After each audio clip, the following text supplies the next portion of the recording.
చేయడం తెలియదు, కానీ మనుషులను కొట్టడం తెలుసు. సేమ్ బ్లడ్, కానీ నా బ్లడ్ కొంచెం వేడిగా ఉంటుంది. ఏవండి? ఏయ్, పోవే ఇక్కడి నుంచి. మగాడంటే ఈడే king king king. But BP check చేయించుకోండి.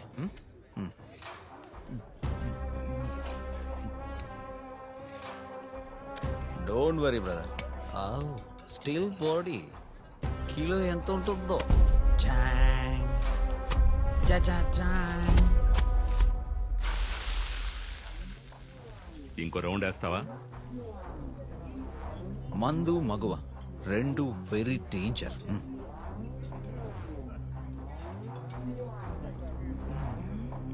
లైట్గా తాగితే చిన్న కిక్ ఇస్తుంది, అదే ఓవర్ అయితే తలకెక్కుతుంది. Very danger. Violence violence. You like violence? ఏయ్, తరతరాలుగా గొడవలు రేపే వీర పారంపర్యం రమ్మాది. ఏంటి వీర పారంపర్యం, వంశ పారంపర్యం? మన పక్కనున్న వాళ్ళని ఆదరించి అభిమానిస్తే మనం కూడా జాలీగా ఉండొచ్చు. హ్యాపీ. చేస్ అన్నా. Small brother, another steel body. Light నేను కొడితే వేరే లెవెల్లో ఉంటుంది. నువ్వు రెడీనా? ఏం పాటగాది? నేను కొడితే తట్టుకోలేవు, నువ్వు కొడితే నిద్రపోలేవు అని కొట్టే కొట్టుడికి పెళ్లిళ్ళు దద్దరిల్లిపోవాలి. కానకుండా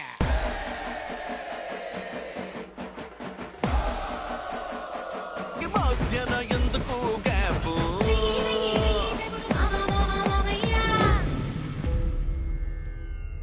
బాలా, నిద్రపోతున్నట్టు ప్రవర్తించకు. నిద్రపోయి లేవడమే మరణం. నువ్వు ఏ ఉద్దేశంతో ఇక్కడికొచ్చావు, ఏం చేస్తున్నావు? Thanks for your reminder. Suicide! Wrong side.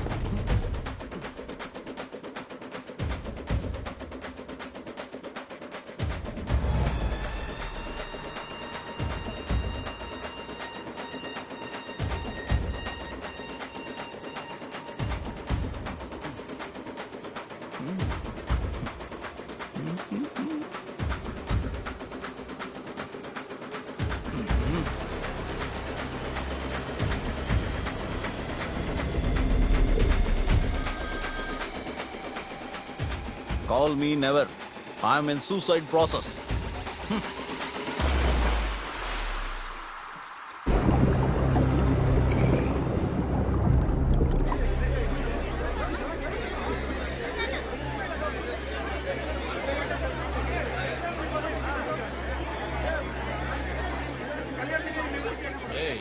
ఏమిట్రా వీళ్ళు కింద మీద పడుతూ వెళ్తున్నారు?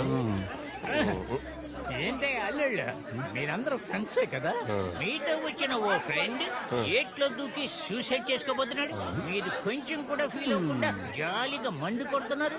వాడు సూసైడ్ చేసుకోవాలనుకున్నాడు, అది నువ్వు చూసా. నేను మాత్రమే చూడలేదు, ఈ ఊరే పరిగెడుతాను చూడు. మామ, వాడు చావడానికి దూకలేదు, స్నానం చేయడానికి దూకాడు. మళ్ళీ పైకి వచ్చి తాగుతాడు. రిపీట్. ఇదేమన్నా జలపాతమా?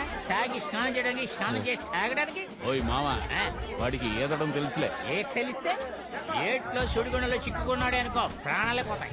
ఓ మగాడు స్నానం చేస్తుంటే ఊరంతా వేడుకు చూడడానికి వెళ్తుంది. పోయా. కరెక్ట్. ఒక మగాడు స్నానం చేసేది ఆడ చూడకూడదు, ఒక ఆడది స్నానం చేసేది మగాడు చూడకూడదు. ఒక మగాడు స్నానం చేసేది ఈ మగాడు చూడచ్చు. ఏంటి నా కుక్క కరిచిన వాళ్ళ మురిగి వెళ్తున్నాడు? ఏమన్నయ్యా, ఏట్లో దూకి చావాలనుకునేవాడినేగా మనం లేపేయాలనుకున్నాం.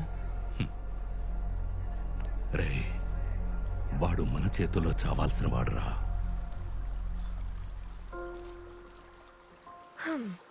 అంటే ఇదన్నమాట నీ ప్రాబ్లం. లూస్ అంట్రా నువ్వు. నీకు ఈత బాగా వచ్చు కదా, మరైతే ఎందుకు ఏట్లో దూకి చావాలనుకున్నావు? చావడానికి ఇంకా ఎన్నో దారులు ఉన్నాయి. వాటిలో ఏదో ఒకటి ట్రై చేసి ఉండొచ్చుగా. మర్చిపోయాను. మాలా, నువ్వు ఎవరో జానకి గురించి చెప్పావు కదా, అప్పుడప్పుడు నీ మనసులో తిష్ట వేసుకొని కూర్చున్నా నీ క్లాస్మేట్ అని. హే, నా మొహం కొంచెం చూడు. ఏ బాగా చూడు.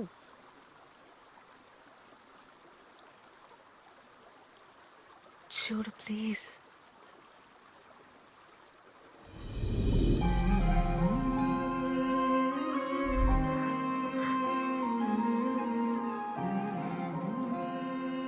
ఆ రోజు నా మ్యూజిక్ స్టేజ్ మీద డాన్స్ చేయడానికి వచ్చినప్పుడే నువ్వెవరో నాకు తెలిసింది.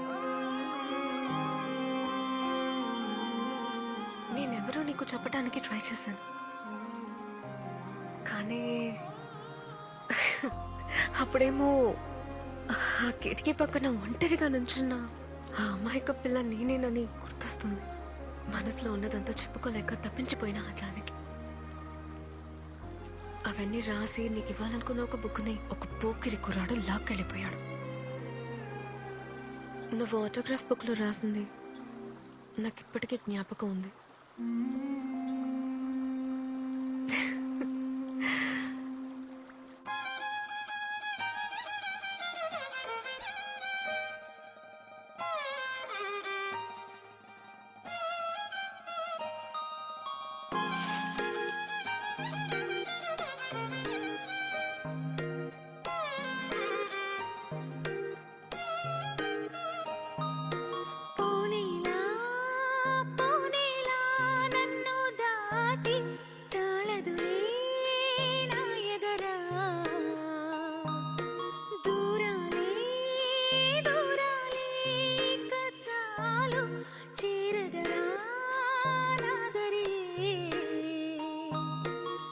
బిర్యానీ కమలము నేనేలే, సూర్యుని కిరణము నీవేలే, ఒక పరిసోకిన చాలు చూపే కురవని మేఘము నేనేలే, గుండెలో నిండుగా ప్రేమేలే, గాలిగా తాకంగా చినుకవనా ఏదో తెలియనిది నాలో ఏదేదో జరిగే ఏదో గుబులాయి ఏదో సొదలాయి ఏదో ఏదేదో అవుతోంది ఏదో గుబులాయి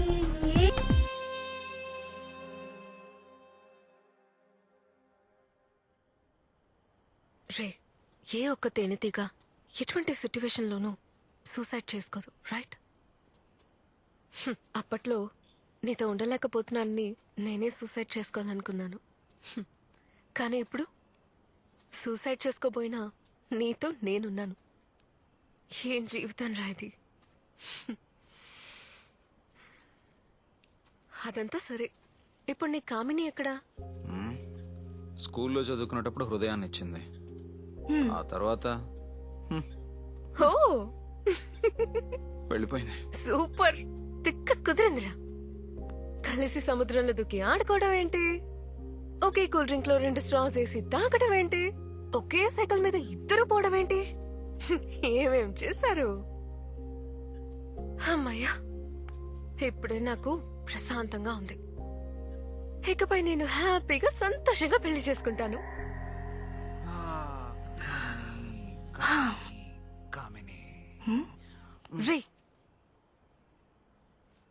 కన్నవాళ్లు బ్రతికే ఉన్నప్పుడు పిల్లలు చనిపోతే కలిగే బాధ ఉందే, అంతకంటే పెద్ద బాధ ఈ ప్రపంచంలో ఇంకేది ఉండదు. మనకి కరెక్ట్ అనిపించే దానికోసం, మన సంతోషం కోసము పరుగులు తీయటం ఆపి మనల్ని ప్రేమించే వాళ్ళ గురించి కూడా కొంచెం ఆలోచించాలి. యు నో వాట్, తట్టుకోలేనంత దుఃఖం కలిగినప్పుడు నేను మా అమ్మని గట్టిగా కౌగిలించుకొని ముద్దు పెట్టుకుంటాను. అమ్మ నా తలని నిమురుతుంది. ఆ నిమరడంలోని అర్థం నీకు తెలుసా? తనలో పేలున్నాయేమో చూస్తున్నాను. రే, ఐఎమ్ సీరియస్. నేను సీరియస్ గానే చెప్తున్నాను. నువ్వు ఎంత దూరం వెళ్ళినా, నీకు ఎంత దుఃఖం కలిగినా తిరిగి రావటానికి నీకంటూ ఒక ఇల్లు ఉంది. చూసుకోటానికి అమ్మా నాన్న ఉన్నారు, చెల్లెలుంది. రే, ఒబామా అమెరికన్ ప్రెసిడెంట్ అయింది ఆయన 47 ఏళ్ల వయసులో. ట్రంప్ ప్రెసిడెంట్ అయింది ఆయన 70 ఏళ్ల వయసులో. ఈ జో బైడెన్ ప్రెసిడెంట్ అయింది ఆయన 80 ఏళ్ల వయసులో. ఓ, అయితే ఇప్పుడు నేను వెళ్ళి అమెరికన్ సిటిజన్షిప్ తీసుకోవాలా?